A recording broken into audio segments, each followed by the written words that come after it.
Bienvenue sur Ma Com par 3, le podcast qui bouscule ta com et qui t'aide à te rendre visible sans t'épuiser. Réseaux sociaux, newsletters, site internet, blog, ici je te parle de communication digitale, mais pas que. Depuis 9 ans, je suis consultante freelance en communication, alors forcément, je vais aussi te parler d'entrepreneuriat et partager avec toi mes inspirations et mes conseils pour te permettre de vivre de ton business. Si tu aimes ce podcast, pense à le soutenir en le partageant et en laissant un avis sur Apple Podcast ou Spotify. Et maintenant, place à l'épisode du jour.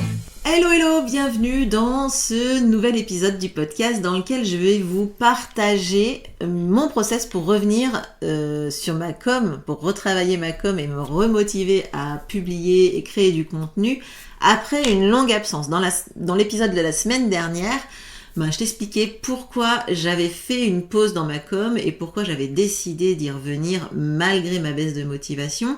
Et d'ailleurs, je t'invite à écouter cet épisode si tu ne l'as pas fait. Et aujourd'hui, en tout cas, comme tu peux l'entendre, j'ai repris le cours de ma com en main et je suis de nouveau présente dans tes oreilles chaque semaine. Et franchement, ça me fait super plaisir de vous retrouver.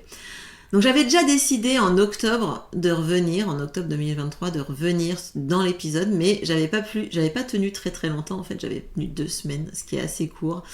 Donc c'est vraiment la régularité la plus courte de l'histoire. Pour le coup, 2 semaines de création de contenu, c'est vraiment pas génial. Ce qui fait que j'ai du mal à revenir, c'est que j'ai beaucoup de supports de communication. Donc ça fait vraiment beaucoup de travail. J'ai mes réseaux sociaux, ma newsletter, mon podcast. Ça, c'est vraiment la base de ma com, les 3 supports que j'ai choisis. Et pourtant, on peut déjà se dire que j'en ai pas tant que ça, mais malgré tout, j'ai quand même choisi un rythme qui est un peu soutenu puisque j'envoie une newsletter par semaine, un podcast par semaine et je publiais 4 posts par semaine également sur les réseaux sociaux. Ça, c'est sur Instagram et sur LinkedIn, c'était 1 par semaine, je crois.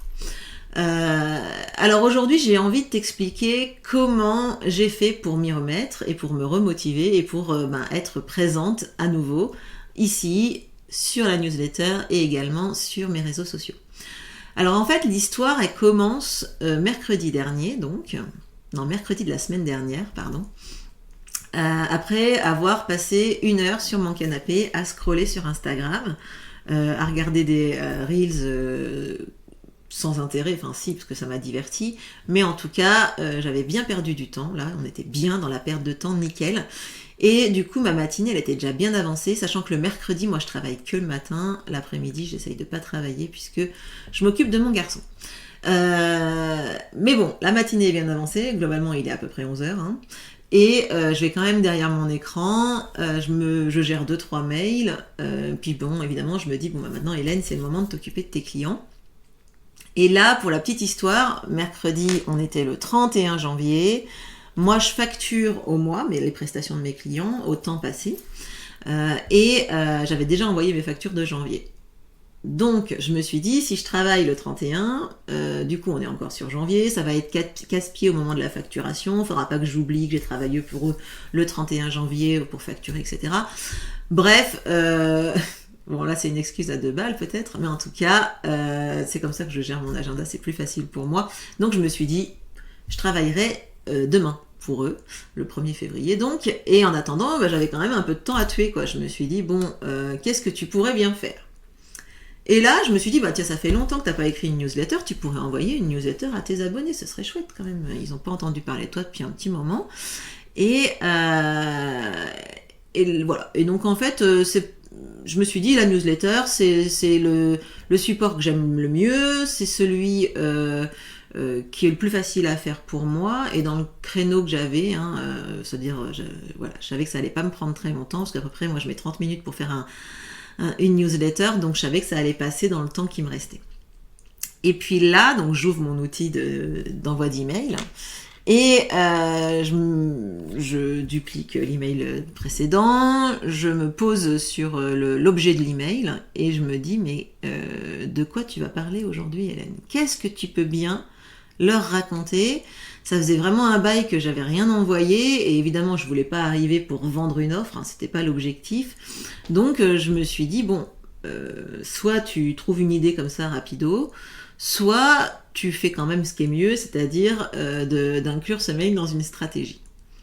Bon, j'ai choisi la deuxième option, donc je me suis dit, il te faut une stratégie, et là, en fait, le fait de m'être dit, allez, vas-y, pose-toi et fais ça, bah, ça m'a mis un petit coup de pied au derrière, et ça a fait revenir mes vieux réflexes, en fait. Voilà, j'ai retrouvé mon organisation d'avant, ma discipline d'avant, j'en parlais dans l'épisode de la semaine dernière, cette fameuse discipline. Et donc du coup, j'étais trop contente, alors j'en ai profité, et c'est là que du coup, j'ai décliné en 3 étapes ce moment de stratégie, de poser les choses en fait pour ma communication. Et donc, c'est ce que je vais te partager aujourd'hui, les 3 étapes que j'ai suivies pour retrouver la motivation et l'envie de communiquer. Alors la première chose que j'ai faite, c'est moi je travaille beaucoup, alors je ne l'ai pas à côté de moi là, mais je travaille beaucoup avec un support papier. Alors en l'occurrence c'est un support papier un peu digital puisque moi je travaille avec la Remarkable, donc en gros je peux écrire sur une tablette on va dire. Et donc en fait j'ai sorti un planning des mois à venir, un planning donc assez succinct, hein. J'ai pas besoin de pouvoir remplir beaucoup de choses, je veux juste des cases en fait dans lesquelles je peux mettre des idées et dire quand je vais faire ci ou ça. Donc sur ce document, j'ai écrit mes objectifs de l'année, je les avais travaillés en amont, hein, ça par contre j'avais quand même fait le job, mes objectifs en termes de vie, non pas en termes de business, mais plutôt, moi c'est des objectifs de vie que j'ai mis, donc j'en ai parlé dans ma dernière newsletter, mais voilà, mon objectif à moi c'est de pouvoir profiter davantage de mon garçon et de pouvoir l'emmener en voyage, le faire découvrir, voilà, passer du temps de qualité avec lui en l'emmenant découvrir des endroits. Donc forcément pour ça il faut de l'argent, et donc forcément pour avoir de l'argent, il faut que mon activité tourne.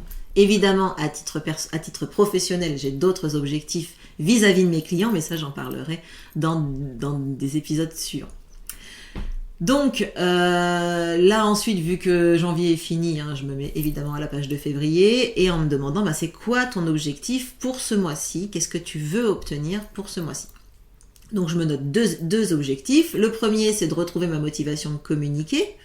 Donc là c'est vraiment pour moi, hein, c'est un objectif totalement personnel. Et mon deuxième c'est d'avoir un nouveau client en externalisation pour la communication. Donc en gros, comme je l'expliquais dans mon épisode précédent, en gros j'ai plusieurs prestations, j'ai des accompagnements individuels de conseils où là on travaille la stratégie à 4 mains et c'est mon client qui met en place sa communication mais avec mes conseils. Et puis j'ai une autre offre où chaque mois je prends la communication de mes clients en main, donc je crée leurs posts sur les réseaux sociaux ou leurs newsletters ou leurs articles de blog, ou tout ça en même temps, en fonction d'une stratégie qu'on définit ensemble. Donc voilà, mon objectif c'est d'avoir un client supplémentaire en externalisation. Ça c'est pour le mois de février. Ensuite, je me suis fixé un thème par semaine, pour chaque semaine du mois, un thème de communication à aborder. Et là, forcément, c'est facile, parce que quand on sait ce qu'on veut obtenir, eh bien, c'est facile de déterminer des thématiques qu'on souhaite aborder. Donc là, si je souhaite avoir un client en externalisation, par exemple, eh ben, je vais lui parler de tel et tel sujet. Moi, du coup, je me suis dit que c'était pas mal de parler aussi de mon manque de motivation et de régularité, parce que parfois, c'est ça qui fait que les clients veulent externaliser, ils n'arrivent pas à être réguliers, donc je leur en parle. Je vais aussi inviter une personne qui va nous parler elle aussi de comment elle gère son manque de régularité, etc., etc. Et également, je vais certainement faire témoigner quelqu'un qui va parler de son expérience d'externalisation, etc. J'ai fait la même chose sur le mois de mars, mon objectif que je me suis fixé, et ensuite un sujet par semaine. Donc ça, c'était la première étape de mon process pour revenir plus motivée que jamais et plus régulière que jamais dans ma com. La deuxième étape, c'est que j'ai allégé ma charge de travail. Alors là, comment ? Tout simplement en revoyant le rythme de prise de parole, parce que globalement, comme je le disais en introduction, moi j'avais vraiment un rythme de prise de parole assez élevé, une newsletter par semaine un podcast par semaine, 4 posts sur Instagram, un post sur LinkedIn par semaine, ça faisait quand même beaucoup de travail, surtout que notamment pour les réseaux sociaux, ça me demandait de créer du contenu, du nouveau contenu régulièrement et vraiment ça faisait appel à ma créativité plus. Maintenant, je sais aussi que les résultats ne seront pas au rendez-vous si je fais moins sur la newsletter et le podcast. En gros, il y a des rythmes de base, on va dire minimum, pour avoir des résultats. Le podcast, pour qu'il y ait une audience régulière, pour qu'il y ait des bonnes notations qui soient mises par Apple Podcast et les autres, eh bien, il faut avoir un rythme un peu soutenu, en tout cas moi je trouve soutenu, c'est-à-dire un épisode par semaine. Il y en a même qui font des épisodes chaque jour, hein.